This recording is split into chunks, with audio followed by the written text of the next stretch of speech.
Do you worry that your accent gets in the way of being promoted? Maybe you feel a little self conscious about it and don't have anyone to talk to about it. Now, as a career strategist, I recently received this question. So today, I am turning to another executive coach, Yanira Guzman, to help us address the concern about speaking with an accent at work. Hi, I'm Diana Burnell, career strategist, giving you the knowledge, support, and encouragement to take charge of your career and get ahead. And Yanira and I are going to talk about how you can overcome any concerns you have about your accent at work. And no, I'm not just talking about my Chicago accent when I moved to Los Angeles. People teased me for the way I said vodka tonic. More on that later. Okay, let's jump in.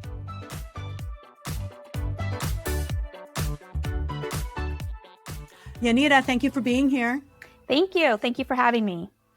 Well, I was intrigued by this question because every once in a while I do a call out to my email list. And if you guys haven't subscribed yet to the email, you can do that on the link below. But I ask people what they want to hear about, what they want to talk about, what advice and strategies would be helpful for them. And I was struck by this question a month ago about accents in the workplace. And this woman was worried that an accent would prohibit her or inhibit her ability to get ahead, to get promoted.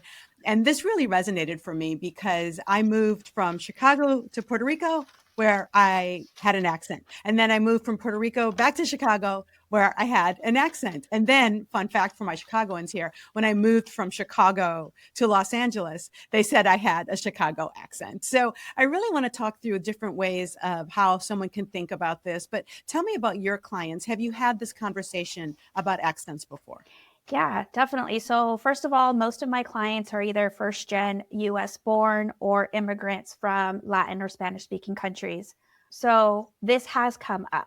They have a Spanish speaking accent when speaking in English, and they've also thought that perhaps it's prevented them from up leveling in their career. So we have spent quite a bit of time talking about it, and I can get more into it as we have our conversation today. Yeah, definitely. And, some of the things that I've thought about when I hire people is that, you always want to hire the best person for the job. And if you have another language, that should be a strength. Now, for a lot of years, depending on what generation you are, having another language, coming from another country was not always a strength in these United States. But I think we are in a place where for certain companies and certain roles, certainly having another language can be a strength. So walk me through some of the strategies that you discuss with your clients when they ask about accents. Yeah, well, first of all, I do validate that they have a real concern because of history. I Mhm. mean, Yeah. historically, many of our ancestors were taught to assimilate. They were taught Hmm. to drop their original language. You have second and third generations, people that live in this country from other backgrounds who don't know their native language because of that story. And we shouldn't give them any grief about it. I mean, their family was doing what they needed to do to survive. And so we talk about it in that sense. But we are in a different place now. So one of the things I like to remind my clients and all those who speak multiple languages is that first and foremost, we are in a global economy. That is the Yeah. reality. Yeah. We have a global economy. If you just think back to things that you have in your home, things that you own, look at to see where they're made from, and you will find that they come from everywhere around the world. So if you think about it from that perspective, having another language skill is a huge asset. So that's first and foremost. Secondly, I want them to all know is that now I understand Portuguese is also part of the Latin America, and so there's a language, but Spanish is the fourth most spoken language in the world. So I want them to know that. Yeah. I want them to realize it is the second most language spoken in the United States For sure. and in California. So Yes. those are just things. And when I say this, it's like, so that means you have the capacity, the capability to speak to twice as many people, to convey your story, to convey the business story to twice as many people. And so I want them to, and so it's really building in and reaffirming the reality. Like, this is where we are today. And again, because we are now becoming more global than ever, your language skill is an asset. It should be viewed as that. Yes. So part of it is your own confidence, sort of coming through the imposter syndrome or whatever type of self-doubt we have. And it was interesting. I did an episode, Lisa Mendoza. I did an episode with her, 416, that some folks might want to go back and listen to, because she labeled it cultural intelligence. Mm. And I thought that was so smart, because we do have to think of knowing another language as a strength. And yes, perhaps you do have an accent, but that should not hold you back from getting ahead. Now, I think you're right to say that there are realities in the workplace, but I used to work in radio, some folks know, and we had people calling in with different voices and different accents from all over the world. And I asked my boss about that, and he said, as long as I can understand you, then I actually enjoy hearing a new voice. Enjoy hearing a different perspective, which is why some of us, we get our news from the BBC or the Guardian, to hear a different perspective on what's happening locally. But as long as you can be understood, then that accent should not hold you back. So how can people boost their self-confidence? Because I think then that's really what we're talking about, is you have the skills, you have the education, you have the experience. We just sometimes have to get out of our own way and sort of boost our own self-confidence to go for that promotion and to speak up, literally and figuratively. Yeah. So one of the ways that I personally like to do it is, like, yes, acknowledge that you have an accent, but not just acknowledge that, but also acknowledge what it does give you, because it gives you multiple perspectives, multiple experiences.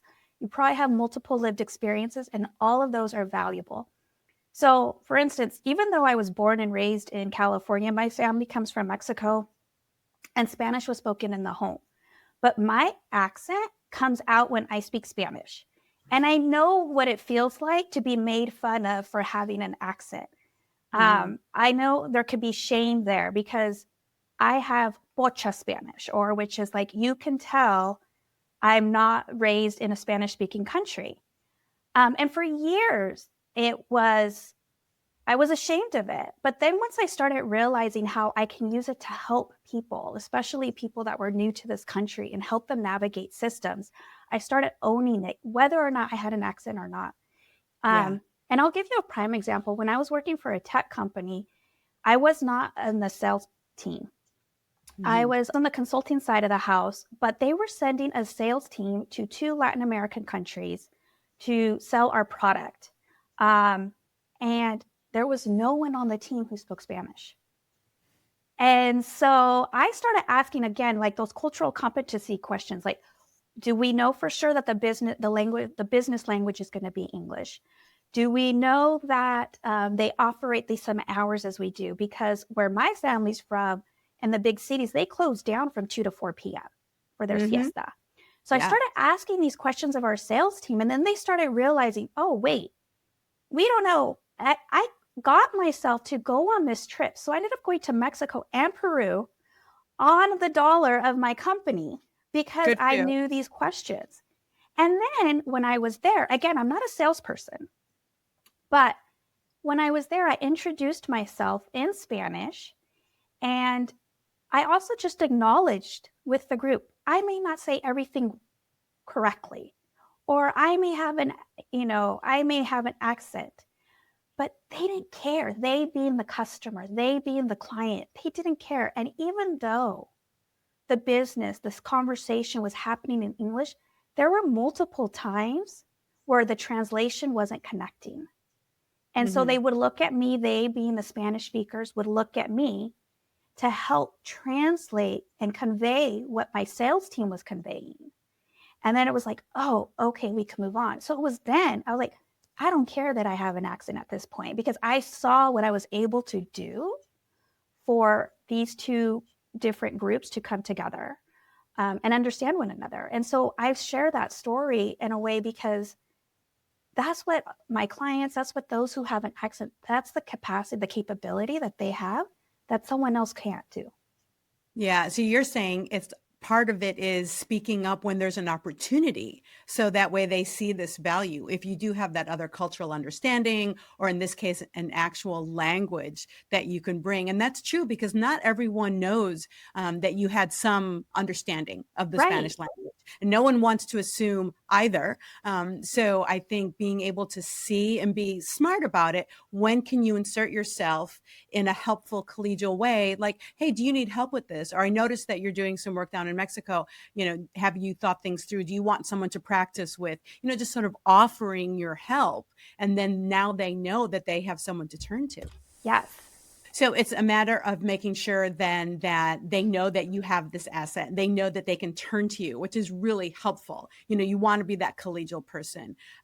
What are some other ways that people can just work on their own self-confidence when it comes to, when they're going up for a promotion or they think they're going to supervise, and maybe they do have an accent, and not everyone on the team has an accent either? Yeah, I think a lot of it has to do with mindset. And don't get me wrong, I understand that there is discrimination and they probably have experienced discrimination and that's where the harm has been done. Um, but a lot of it is mindset and just constant reminders and affirmations that you're here's one of the things.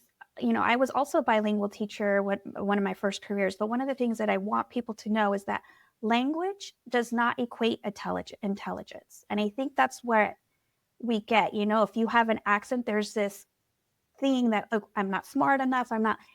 That is not it. They're two distinct things, but somehow the messaging, especially historically in our country, it was, we're less than, we're not, all of that.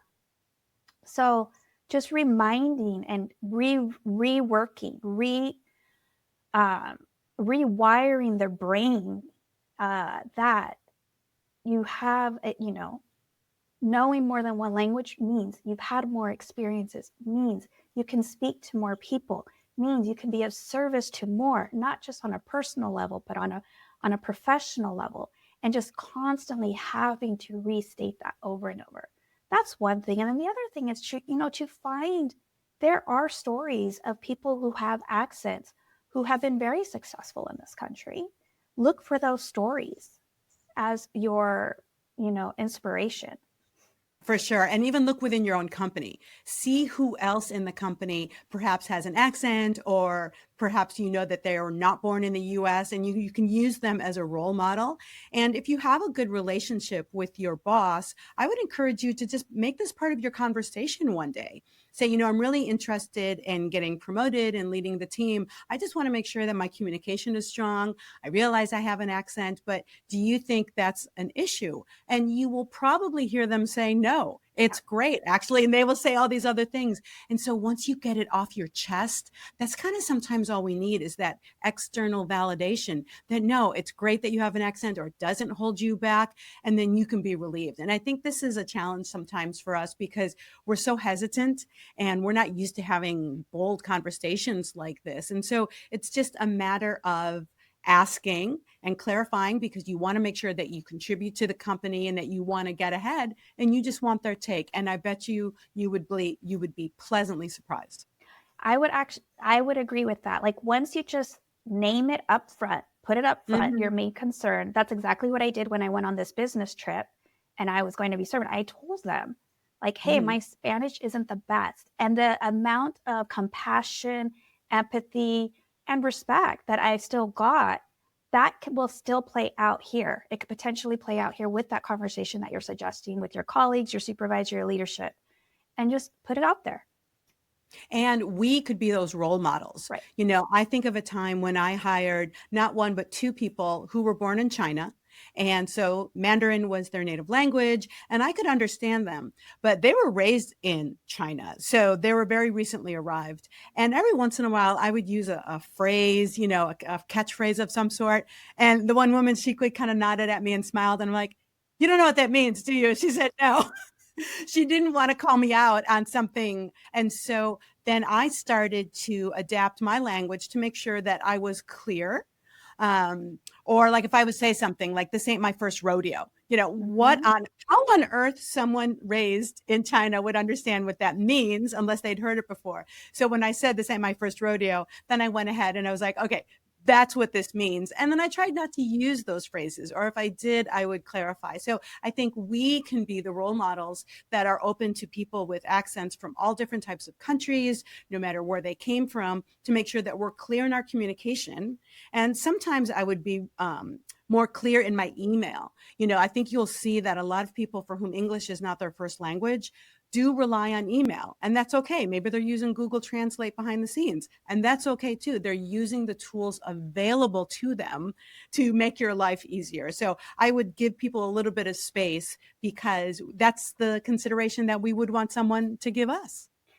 Exactly. And you mentioned tools. It just brought me back to one of my clients, Spanish speaker, native Spanish speaker. But as you say, she used to use Grammarly a lot.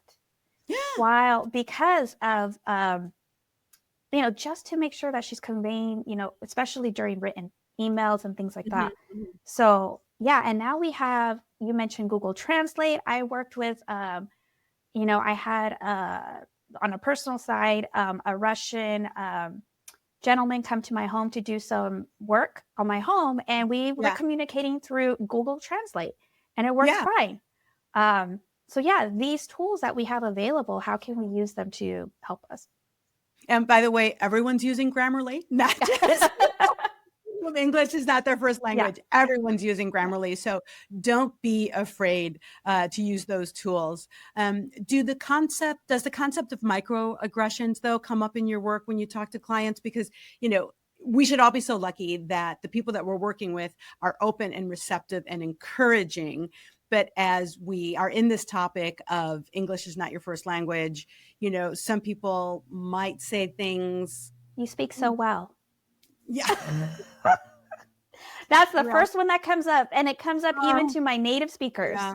Yeah. Yeah. So that's actually, that is probably the number one microaggression, more so than the accent, is Mm-hmm. you speak so well. Yeah. When it comes to communication, that's the number one that comes up, that bubbles up. Yeah. And I think when we hear something that we think might be a microaggression, I think it's important to consider the intention.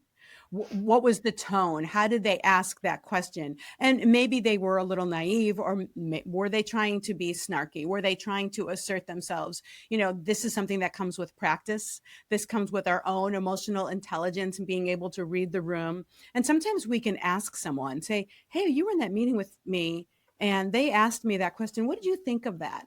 And we can get either validation that, yeah, that person said something that was out of line, or maybe we can get some more context. But these are the cultural differences, or these are the things that come up in any work environment. This is corporate culture. There are plenty of people who are snarky towards anyone, regardless of language. And so we kind of have to suss out, did someone say something in particular to me because of my background? Or is that person, just a really snarky manager, or they're a snarky employee? That could also be the case. Correct. And I Yeah. think, yeah, I mean, it's true, but like, I think the way I say the difference, this is how Yeah. I view the difference. Is it that I speak so well, or is it that I have great public speaking skills? I like that. I Which like one that. is it? Because there's two different things there. Public Yeah. speaking is a skill set. That takes practice. That takes, or why would you be, and it's oftentimes when like you speak so well, it's almost as, Mhm. why would you be surprised about that when the Yeah. person says it? And I've asked that question before. I'm Oh, like, yeah. oh, why does that surprise you? Do you remember what the response was? Well, they kind of backtrack. They pause. Of course they did. They pause, and I was like, so those. But this is like, as I've matured and I've learned, because this is something I've grown up with, and the first couple of times I heard it, it was a lot of anger. Yeah. Yeah. But you can't necessarily be angry and flash on people. So I've learned Yeah. how to polish the question a little Mm-hmm. bit, so that it's like, oh, this isn't about me. It really No, isn't. no. And it is a reflection then of the people that you work with, the managers that you have, and that corporate culture. Right. And then if these things start to happen where you don't feel accepted, you don't feel appreciated or valued for your contribution, then you might have to think about, wow, is this the right place for me? But if someone does say something and it's a little off, and you get clarity and you move on and you're good, and you have a positive relationship after that, then it's okay. Because again, there are some people who don't have bad intentions, but we are raised for decades and decades with the different things that we've heard from our parents and on TV and in the news. And so it's not uncommon for someone to say that. So I know you work with a lot of different clients. Why don't you tell us a little bit about your work? Yeah, so I am a career and leadership development executive coach. I help women of color own their expertise, level up, increase their income to benefit themselves, their families, and their communities. So I do that through over a series of meetings, but really just like how to communicate your value. How do you communicate not just your professional life, but your personal lived experiences, your personal stories to add value to wherever you're trying to go? And so that's what I do. I've been very successful in helping women level up tremendously. They've gone anywhere from making $12,000 up to $50,000 more in one move. Nice.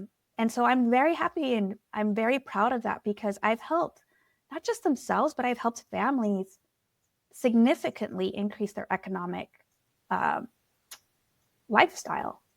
We're helping people build wealth. And you and I were on a panel together about this very topic. And that's why it is so important for people to have the abundance mindset. I think that was one of the topics that you spoke about, and to really have that confidence that, yes, this job merits $100,000. And so I'm going to ask for it, and I'm going to go for it. And keep yourself at those higher levels, because then the raises and the bonuses and everything is based upon that base salary. But it starts with us, right? It starts with our own mindset that we can do it. We have the skills and we have the expertise. We just have to make sure that we're communicating. Maybe we need to do a little bit of research, but having these conversations is a first start.